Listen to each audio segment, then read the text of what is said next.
Hello, everyone. Welcome to Home Office Hours Live with Vistaprint. Thank you so much for joining us today.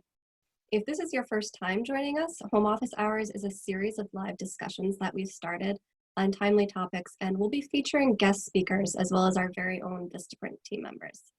We know that small business needs have changed, and we wanted to help, so we created this series as a way for us all to connect during these uncertain times. And we've tapped colleagues to help answer some of the questions that you're all having as business owners. Today, we're going to be talking about digital advertising with a reduced budget. And we have experts from Vistaprint's display advertising, organic search, and paid search teams with us. So since we have a larger group today, I'm going to let everybody introduce themselves. And let's start with display. Hi, everyone. So my name is Chris Franklin, and I work on the display video social advertising team here at Vistaprint, managing the work that we do globally. Awesome. Thanks, Chris. And how about organic search? Hey, everyone. My name's Luca, and I work on the SEO team for Vistaprint. Thanks, Luca. And our paid search team is here, too. Hi everyone, my name is Delphine. I'm working for the Vistaprint paid search team and I'm based in the Barcelona office. I'm Kayla Pierce. I'm also on the paid search team and I work in the Waltham office. My name is Martha. I'm also working for the Barcelona office for the paid search team. I am Pier Giorgio and me too, I'm working from the Barcelona office. Well, thank you all for being with us today. I really appreciate you taking the time. So before we get started and jump into things, a couple of housekeeping items I wanted to share. We'll take questions at the end of the session, but you can definitely submit them all throughout the session. If you're joining us on Zoom, you're going to use that Q&A button at the bottom of your screen. And if you're joining us on Facebook Live, you can put your questions right in the comments there, and those will get submitted into the Zoom Q&A as well. And then finally, we will be sending the recording out after we wrap up as well. So let's get started. This new business reality has really forced a lot of small businesses to attempt a pretty major pivot. And if you were already online, or if you've pulled off that pivot to offering your products and services online, you're probably now thinking about how you get in front of customers with what is likely a very tight ad budget right now. So Chris, let's start with your area of expertise, display advertising. If you've cut budget, what do you recommend looking at right now for your display ads? Yeah, that's a great question. I mean, one of the first things I would start with, especially if you're facing, a limited budget situation, is that take a look at what you're what's already in market and see what's working hardest for you. A lot of the different platforms that a lot of us use very frequently, like Google, Facebook, etc., they offer a wealth of information. I think just sometimes it can get very overwhelming in that wealth of information. So some of the things I would suggest diving into first are looking first at the audiences that you're targeting. So different interests, behaviors, even just focusing on a certain part of, the state, or, if you're big enough where you're, looking at advertising to a big swath of the country, focusing on that, focusing on different products or promotions, the ads themselves that you're running, and taking stock of all of that and really trying to hone in on a certain metric or two that, in looking at all of these, do you notice any trends? Do you notice, for instance, say you're a yoga teacher, right, and you have online signups for your classes. Are you noticing that there's a certain time of day where you tend to get more signups or conversions that are driven from these ads?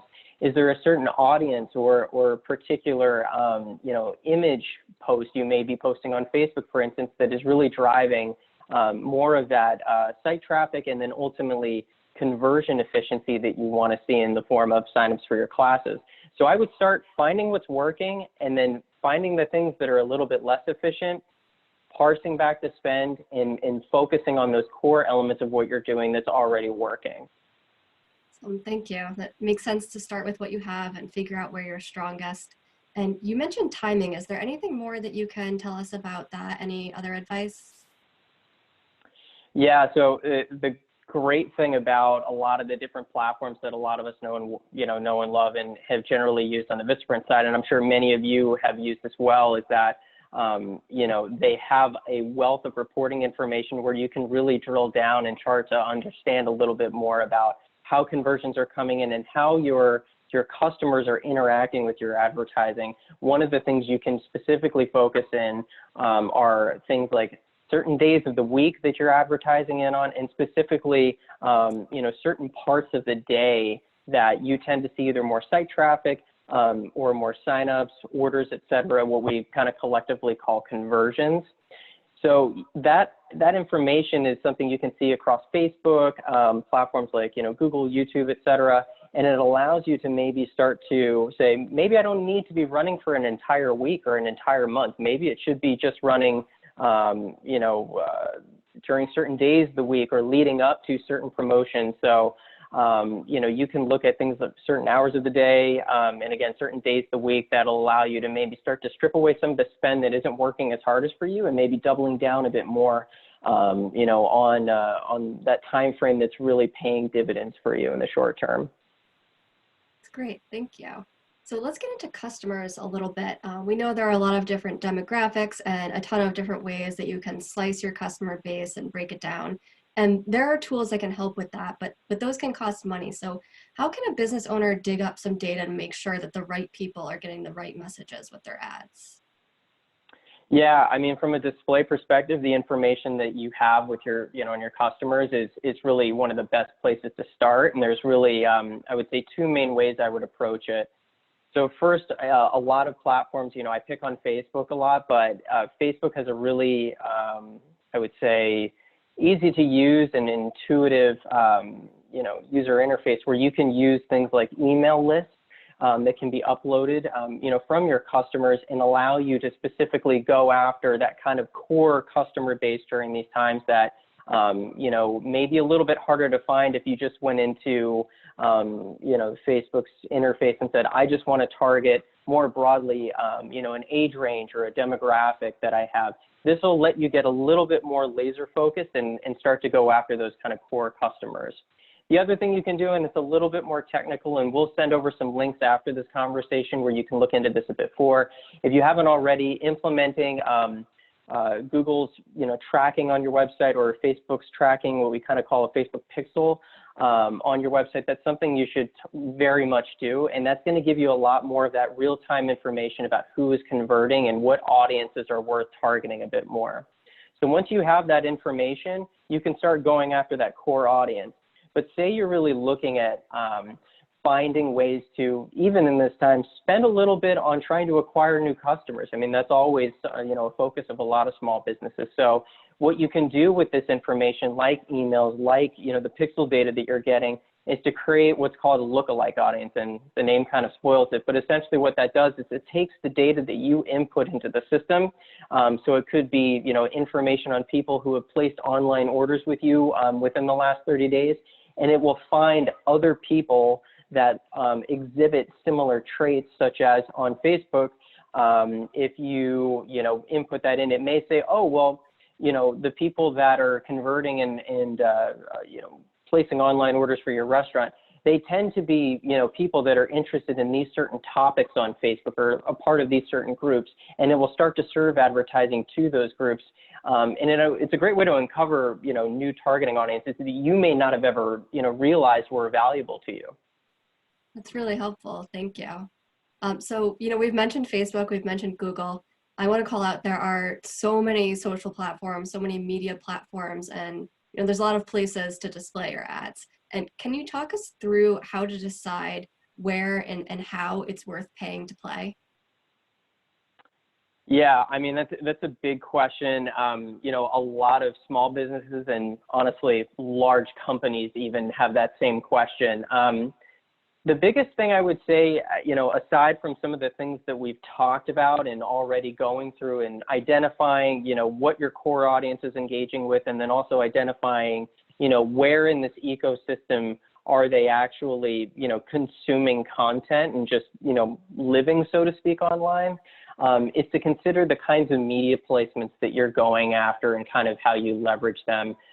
With a reduced advertising budget, this isn't always the case, but it generally tends to see that, advertising using video buying placements that are in social news feeds like Facebook, like Pinterest, for example, they tend to be a little bit more expensive. So I would say that anything you end up purchasing in terms of an ad, you want to make sure that that buyback or that return that you're getting, you know, is actually worth it. So if you are interested in buying a lot of online video advertising, but really you know that the goal that you have is you need to hit a certain level of online orders every week, a certain value of those online orders, you want to make sure that, you know, the cost for every site visit, the cost for every order that you're getting actually, you know, return on ad spend from all of this is panning out. Generally speaking, things like banner advertisement, you know, certain forms of kind of email advertisement that display can play a role in tend to be a little bit more cost efficient.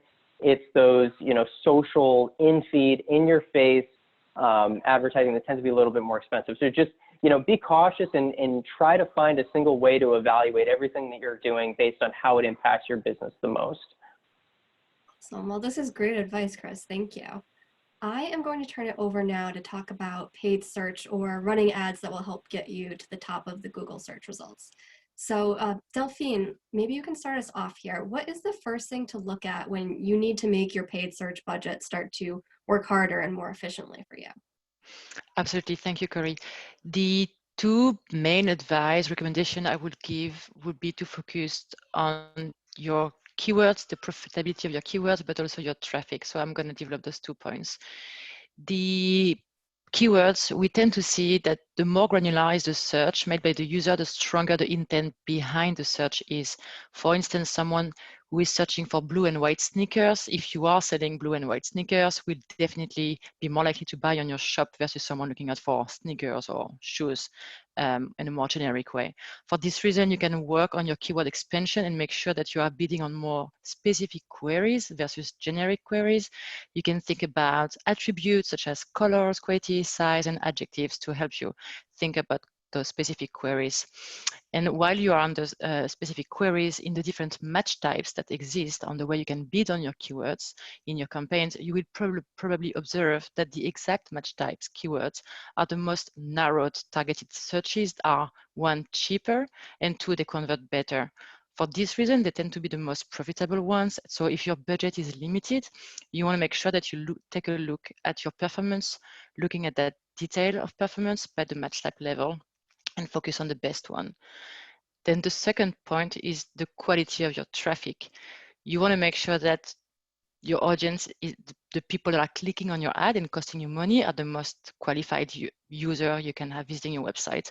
That means that you want to block yourself from traffic you don't desire.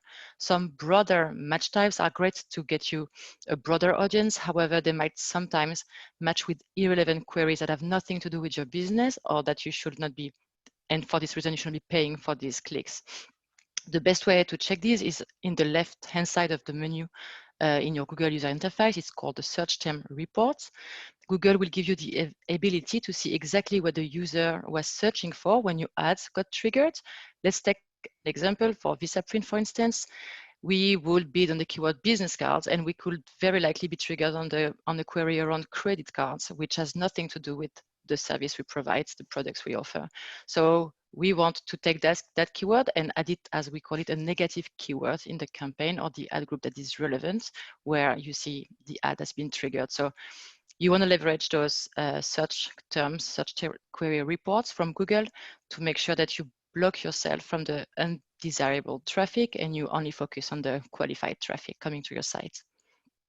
Perfect. Thank you. I think keywords can be a little bit overwhelming, so this is a very helpful breakdown.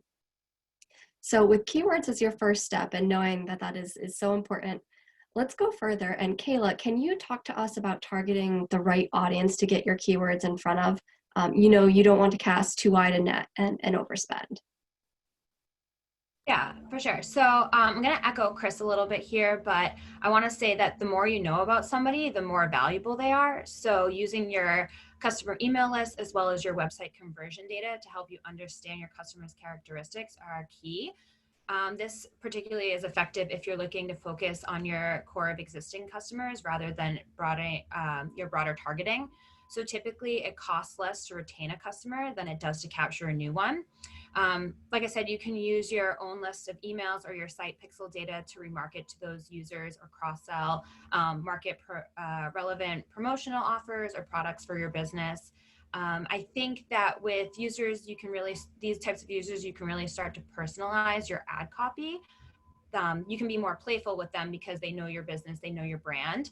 And like Chris said, creating those audiences will help Google create these lookalike groups. So they could be a whole group of people that you didn't actually know you could have actually been able to acquire. And they just show those similar interests. I think another approach to audiences would simply be excluding your past purchasers on your branded campaigns. I suggest this and recommend this if you have a strong organic presence. This would allow you to save money on people who are loyal customers to you. You won't lose them because you're confident that they will either come in via direct or that they would come in through an organic link in the search engine result page. Awesome, thank you. So continuing down that road with audiences, Pier Giorgio, are there any simple audience insights that you can use to boost the efficiency? Yes, you can definitely use your brand keywords and bid on them so that you are sure that people that are actually looking for your brand will find your ad and not, let's say, in the worst case scenario, a competitor ad. So this will also help you build new audiences, which are super targeted. You can populate them with people that are actively searching for your brand. And also this type of campaign is a huge opportunity that can help you with your spending, because they tend to have a huge return on spend with lower CPC, cost per click, and high conversion rate. So that's definitely an opportunity that you don't want to miss. And it also helps you closing the gap with all the activities that you have been building on non-paid social media.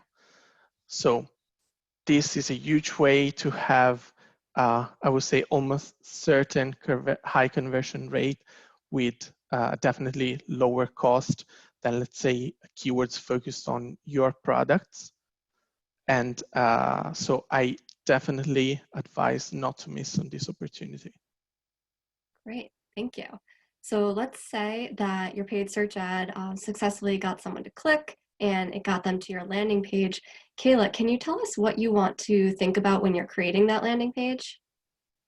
Yeah, where you land someone is really important because it can make a difference between a conversion or not. So something to keep in mind when you're creating or deciding on the perfect landing page or landing experience for you, make sure that the page is shoppable. So for example, showing on a gallery page or a department page is probably going to be more effective for you because you'll have clickable add to cart buttons and show a wide range of products versus trying to land on a content page. Typically, those pages are very brand focused and are harder to make a purchase from. The less steps that the consumer has to go through on the page and the less that they need to flip through multiple pages, the more likely they are to convert. Another thing to remember is to have the most important information above the fold. We all hate scrolling. We love upfront information, easy to access info. So any sales, cross-selling, call to action buttons, make sure they're at the top of the page and easy to access. And finally, make sure that your ad copy aligns with what is on the landing page. Google provides a quality score for your copy, which depends on the relevancy. So your score helps play a factor in where you end up in the search engine result page. This is great, thank you. All good tips and definitely important to remember that people want what they're looking for very quickly. So you have very limited amount of time to hook them. So I want to keep going a little bit on this messaging portion. And to wrap up the paid search section, let's talk a little bit more about messaging. Sina, can you talk to us about what the copy in your ads and your landing page should focus on? Yeah, for sure. So what you should try and do at this time, or what you could try and focus on at this time, is to align your messaging that you would be having on your website. So if you have any changes in your service because of this situation we are in, you should try and bring that messaging into your ads so that it's upfront for the user searching on Google. Just so that you know that every click that happens on an ad, that's cost that goes out of your budget. So you don't want someone to click on an ad where the offer on the landing page or banner on the landing page then says a service that they cannot use as a customer. So we'd want to try and include as much as possible into your ads. You can do that by changing your ad copy quite quickly, or you can do it also by changing and adding in extensions into your account. Extensions are more text that you can add to your ad, something that would give you more visibility on the search engine as well, if Google decides to show your extensions with your ads. So it would mean you are filling more on the site. Just be aware that you can't always say 100% of the times your extensions will show. It's up to Google to determine when an extension will be useful for a search query, which is dependent on your ad quality score and so on. So it also goes hand in hand with what Kayla was saying about the landing page being up to date and being the right place where you land people on, that you also have your ad up to date about what needs to be and what happened changed in your offer. Yeah, and you can add your extensions to either account, campaign, or ad group level in your user interface. Okay, well, this is great. This has been a great in-depth look at the paid side of getting found online. So let's talk now about organic search. Luca, can you explain to us how the mindset is the same or different when you're thinking about how you're going to get found organically? Yeah, sure. That's a good question. And they are a few ways, it's just like how you have to do paid search. You have to do the same thing for SEO as well. So you have to do your keyword research to make sure you're targeting the right terms and, surfacing up content and your site for things that are relevant for what people are looking for. The side that's a little bit different from paid search is a lot of times it'll take a little bit longer for SEO to come into play than for paid search. So SEO is very much a long-term play, but in the end, you don't have to pay for it like you do for paid search. It's in the name, so it's kind of self-explanatory in some ways. But so that's the benefit of SEO in comparison. That's great. Thank you for that breakdown. So we touched on this in a previous webinar, but what are the very first things that you should think about to help you get found in Google search when you're thinking organic? Yeah, well, a good place to start is to make sure that you have a Google My Business listing page up. And the reason why is because, for a lot of small businesses, they should be targeting local search type terms. And for things like Google Maps, when people look for restaurants near me or gym near me or whatever, in Google Maps, the Google My Business listing is what shows up. So that's why it's really useful to have that. And additionally, for local type search terms, where people put city, state, and then search for like restaurants or something, the Google My Business thing will also show up regularly. If you do have a website, or you can also attach it to that page. But if you don't have a website, it's definitely worth thinking about getting one. And it's pretty cheap and easy these days to do that. There's a lot of website builders out there like Wix, Squarespace, Vistaprint even has one that you can use. And those are really good options to at least get you started on the path to some SEO traffic. Awesome, thank you. So continuing down that road with websites, let's talk about content. So Luca, what should you focus on right now if you're trying to get found online, both in general and specific to the current situation? Yeah, so the current situation is interesting because there's a lot of search terms that have never been searched for before that are mostly related to Corona. And there are a lot of people who don't have answers to questions that they want answers to. So I think this is a good opportunity in the short term for people who have experience and can answer those questions, Like, for example, say you're a gym owner, there's a lot of people who are going to be stuck at home sitting at their desk all day and can't go outside in a lot of cases. So if you have thoughts on how people can work out at home or, you know, be better within, since they're home all day and not moving, you know, that's useful information that I think people can use. On the more long-term zone, I think it's important to do that local keyword research that I mentioned a little bit earlier, and try to find terms that are relevant to your website. And if you can, try to create content that addresses those terms and answers those questions that people are looking for. So once we all get out of this, you'll be in a good place going forward to get some traffic. Yes, thank you. So being thoughtful about your content can really go a long way towards helping you be found. Let me set you up here. What is another simple free tactic that might be so obvious that sometimes we overlook its value? Yeah, I think this one isn't necessarily an SEO tactic, but I think it makes a lot of sense for small businesses and any business to do, which is to reach out to other people in your industry who are related in the industry that you're a part of, and just try to either partner on a piece of content or, you know, reach out and try to see if you can do something, you know, just for them. And the reason why you'd want to do that is because, one, anytime you can speak for your business on another website or in another location, it brings more exposure to your site and your brand, which is good. And, you know, the other thing that it does is it helps people who are probably looking for stuff that you're related to, since you're looking at a related blog or website to post on or talk to, that will see your site.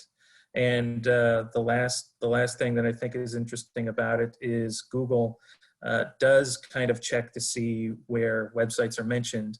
And, you know, the more websites that you can kind of interact with and, you know, work with, the better it is for your SEO. I love that point, Luca. Your community definitely exists just beyond your customers, so it can't hurt to try and utilize your peers. Thank you. So all of this advice can help you be efficient with a reduced budget, but how do you know if it's working? Chris, let's turn it back to you and display what key metrics are you looking for in a successful campaign?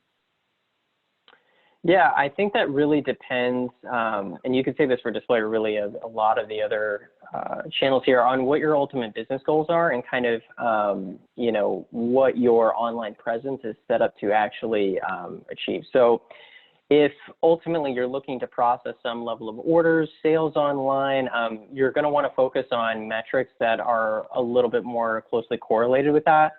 So, you know, metrics like return on ad spend come to mind that you'll want to understand, and you obviously want to make sure that you're very clear on your expectations for what that metric, you know, should be. I would also monitor kind of the cost per conversion, so really essentially the amount you're paying for each conversion, very closely related. And then looking at the volume of conversion as well as the conversion rates. Those are the ones I would really focus in on.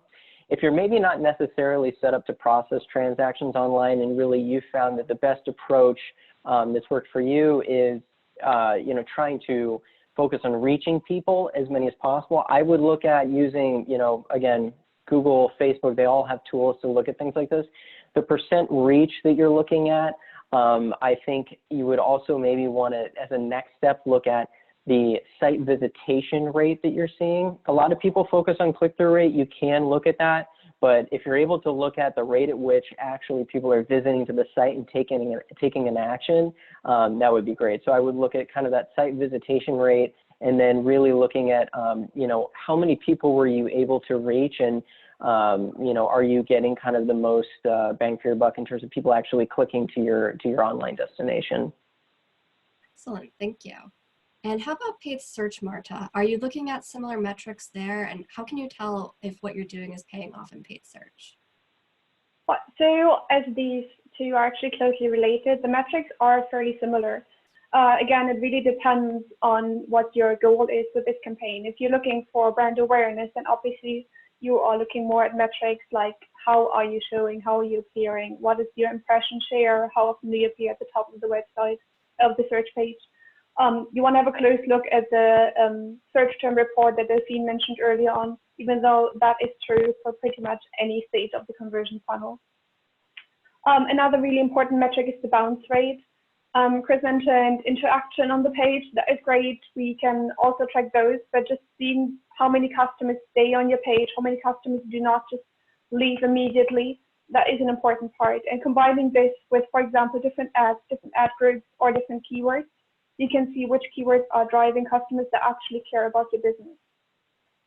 Going to the part of action or re-engagement in the conversion funnel here, as Chris mentioned before, you really want to focus on the return on ad spend. So again, here it depends a bit on what your conversions are. So if you are looking for leads, then maybe you want to focus more on what the cost of conversion is. If you are actually driving sales, like an e-commerce, for example, like Vistaprint is itself, you want to focus on how much you actually make out of each euro that you invest or each dollar that you invest. So what comes here is it's more the return on ad spend that you want to focus on. So you don't mind spending a lot more for conversion if the customer actually converts a much higher amount. Again, the conversion rate is also very interesting, and all these things, again, you can break them down by ad group, by ad, by keyword. You always want to have a look at the search term report.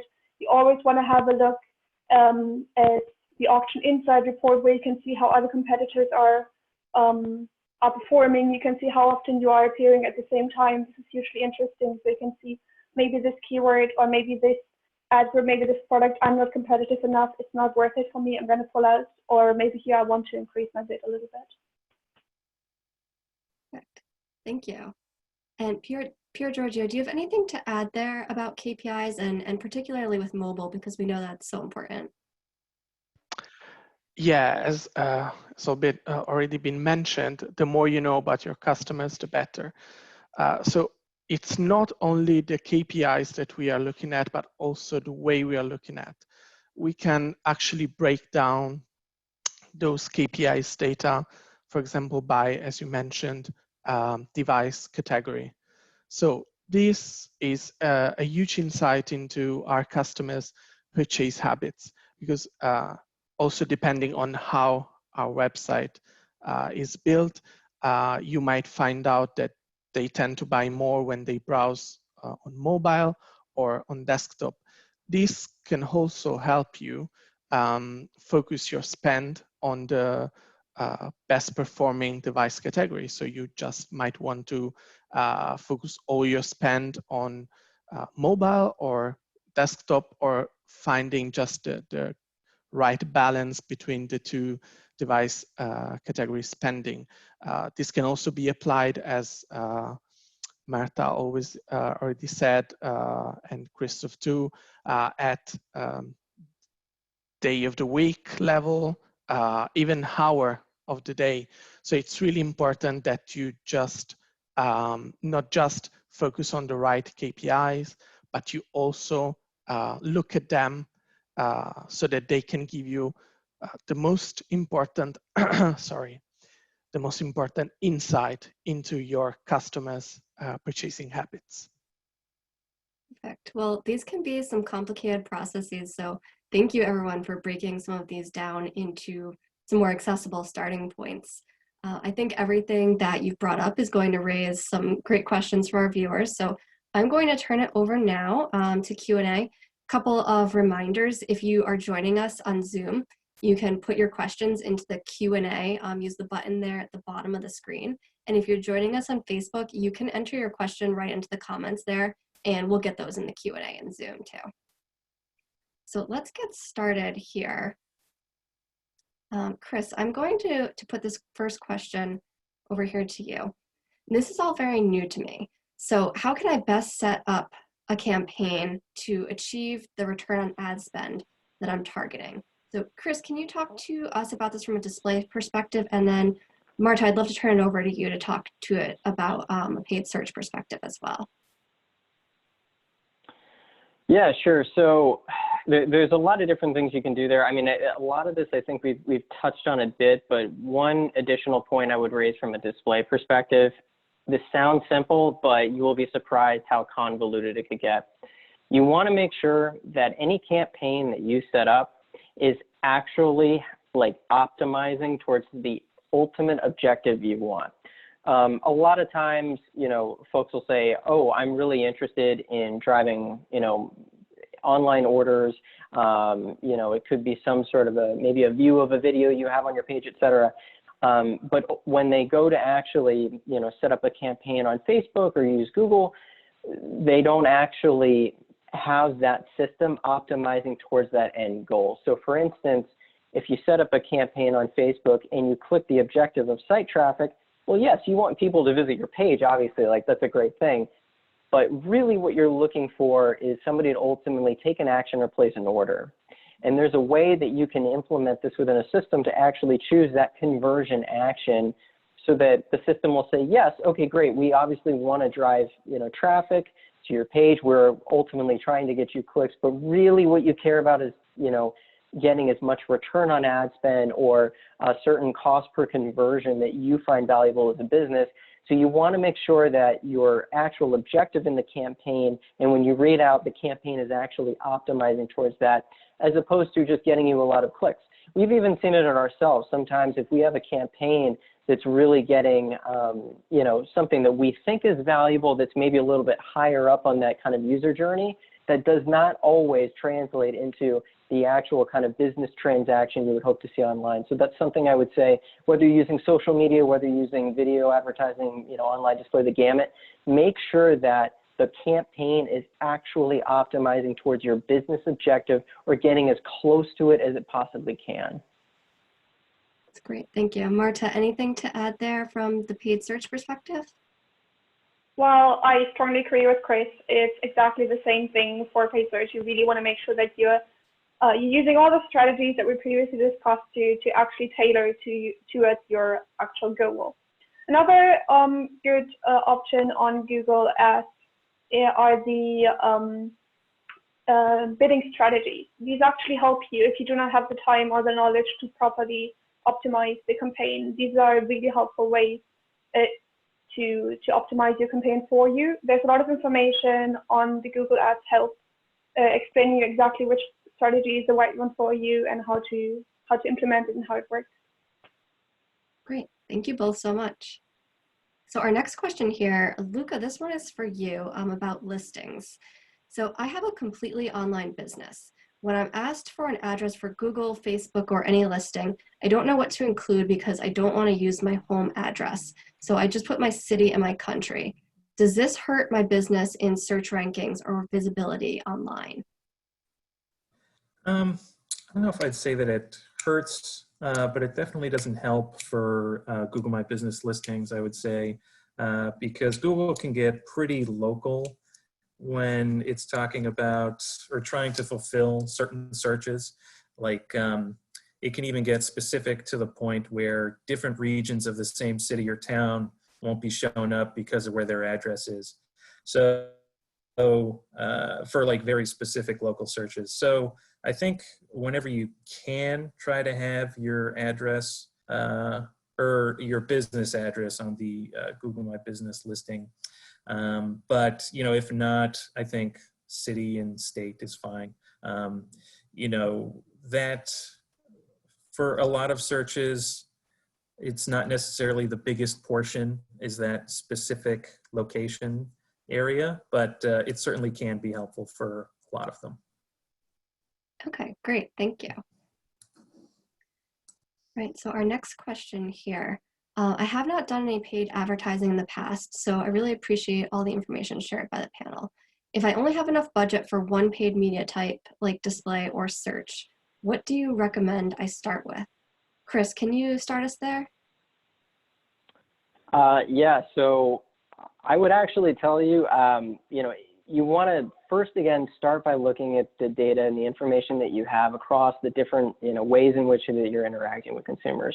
If you only had the option for one, especially with a reduced budget, I would actually tell you paid search is probably the place to start, and I would focus there. If you are able to test in the display realm, I would keep your tactics probably focusing on retargeting people who maybe abandoned or did not convert.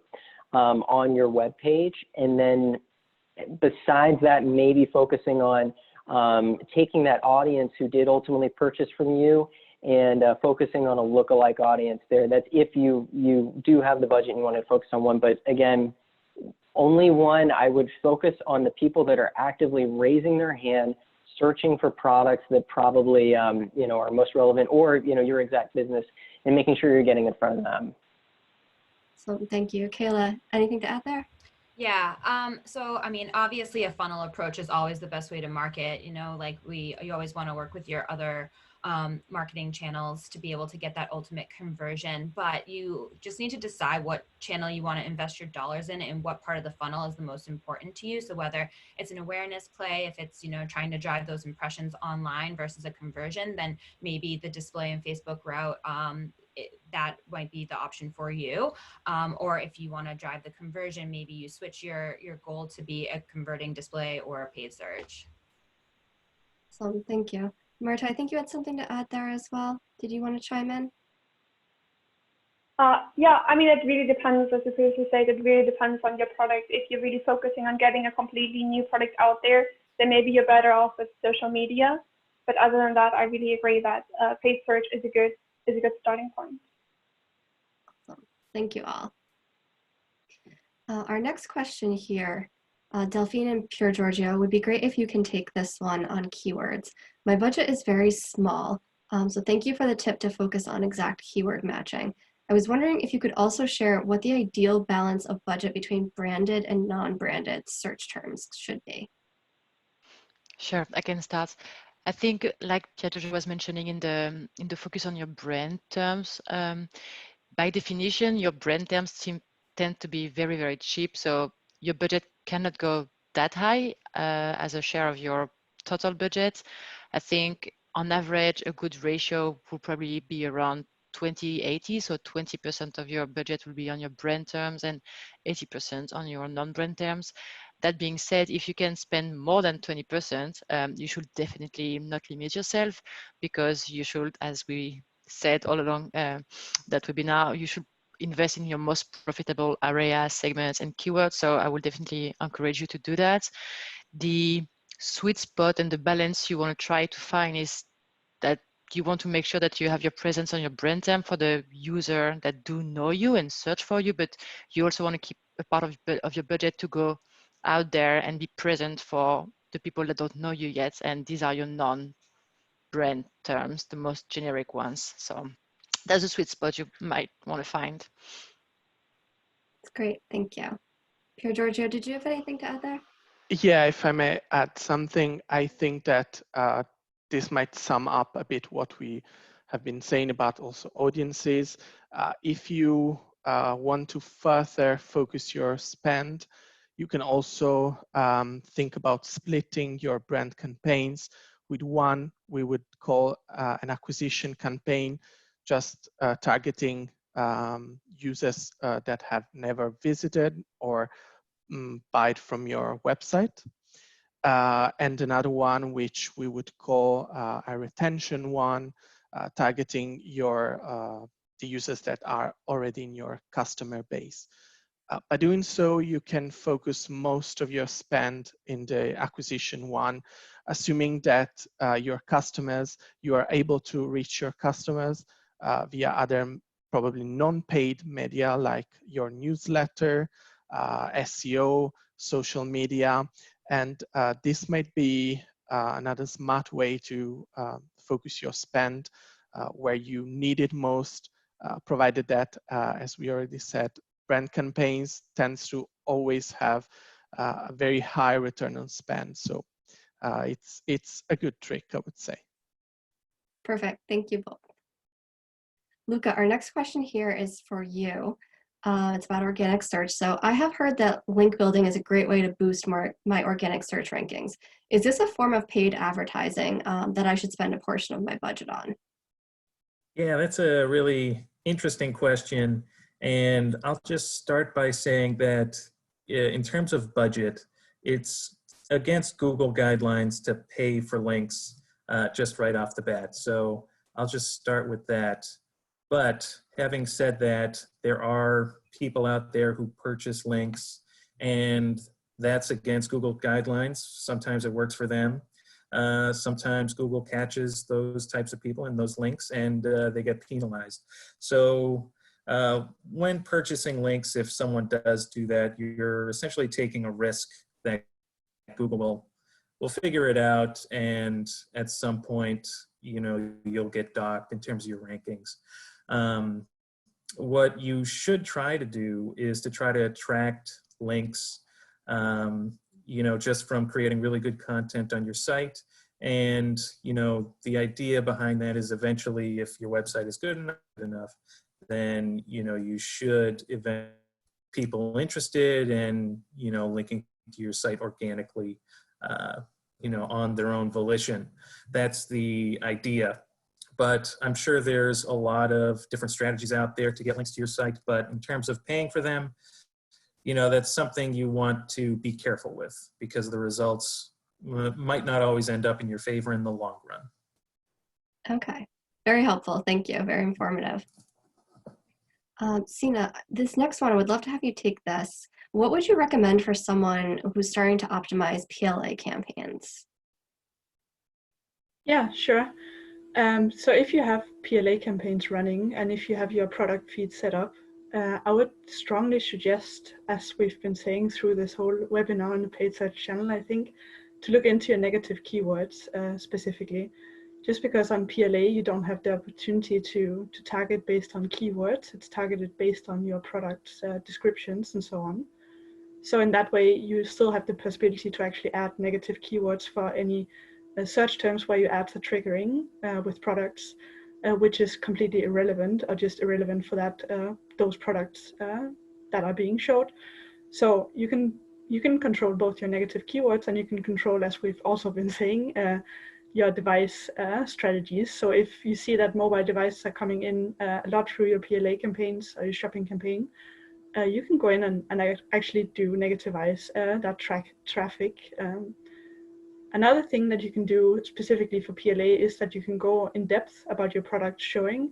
So you can see how is the different products actually performing. And then you can go and break them out and control if you have a CPC strategy. You can control your spend based on the product. So if you see a product is performing poorly, you could go and break it out in your shopping campaign under product groups. And then you can put your CPC either down for that product, or you can completely exclude it if it's not relevant and it's just costing you a lot of money. The same way you can do it vice versa. So if something is actually performing really well in a product group, grouped together with other products, you can go and you can break that out and up your CPC, like your cost per click, so that you are willing to pay more for it, and Google will most likely start showing it more frequently. So another thing that just came up, I think that's only available in the US right now, is that you can get non-paid PLA traffic, which is only if you have showcase ads, surface ads in your merchant center set up. So that's something you can just mirror your whole shopping feed, and then you will be able to eligible to show for these non-paid clicks in shopping. So I think that's a good place to start. That's great. Thank you so much. Our next question here, can email be a low-cost way to advertise? And I can actually take this one. We did a little bit of research on this when we were putting this topic together and pulling speakers together. And we didn't choose to include it. There are a lot of ifs with this. So yes, email, it can be a low-cost way to advertise. However, it only if you are advertising to your existing customers and subscribers versus buying lists to get in front of new customers. That can add up really quickly. So you want to make sure that you're using it to advertise to your existing customers, your existing subscribers. And you should really be careful to read about what free options entails and what the different thresholds are. Most email service providers have subscriber and email volume thresholds. So pay attention to what those are and where they kick in at different levels. And also pay attention to the difference between the number of subscribers and the number of emails you're sending per day. So the short answer is it can be, but there are a lot of ifs there as well. Okay. So Chris, let's send it over to you for our next question. We're talking about testing within display campaigns. So in terms of testing within display campaigns, do you think I should focus on testing placements or different creatives and ad formats? So I think there's a way to actually test a lot of this, almost simultaneously if you're looking for kind of directional learnings. The place I always tell people to start is with your audiences. Your audiences will tend to give you a lot of learnings, even just within themselves.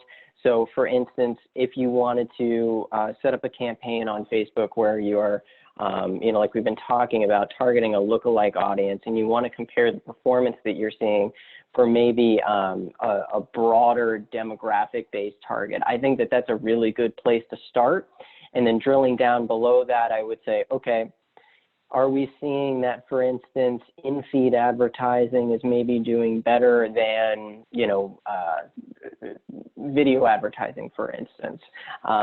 Within that, you can also look at devices between, each one of these segments to see if there's any learnings there, as well as day part and audience. I would focus on audiences first. I found that a lot of times we end up running various messages depending on the different audiences that we're talking about. The placements generally can be pretty consistent, but the biggest impact that you're going to generally make to your bottom line are updates to the audiences and learnings that you get from testing different audiences within the platform. So I would focus there first. Okay, well, thank you. So that was the last question that I have seen come in, and we are right at about time. So we're going to wrap it up for today. I know that we called this out earlier in the session. I'll just mention it again. There are some resources. We'll send those out in email afterwards. Resources like Google Ads Help, Facebook Ads Business Center, a couple of websites such as Search Engine Land and Marketing Land. So we'll include those links in our email follow-up. And you can also check out our Ideas and Advice Hub for an article with more tips. It's called Inexpensive Marketing Ideas, 15 Budget-Friendly Ideas to Market Your Small Business. So we'll include those links in our email follow-up. And we are going to be hosting these discussions every Tuesday and Thursday on additional topics. So tune back in and absolutely let us know if there are other topics that you are looking to learn about. There is a survey at the end of this session, so fill that out. Let us know if you'd like to know more about anything. You can also send any questions and episode requests to homeofficehours@vistaprint.com. And follow us on Facebook, Twitter, LinkedIn, Instagram, and stay up to date on the episodes that we have coming up. So thank you everyone for joining us. Thank you to Chris, Luca, our paid search team. Really appreciate you taking the time. And thank you to the audience as well for your curiosity and time. So this has been Home Office Hours Live, and we will talk with you soon.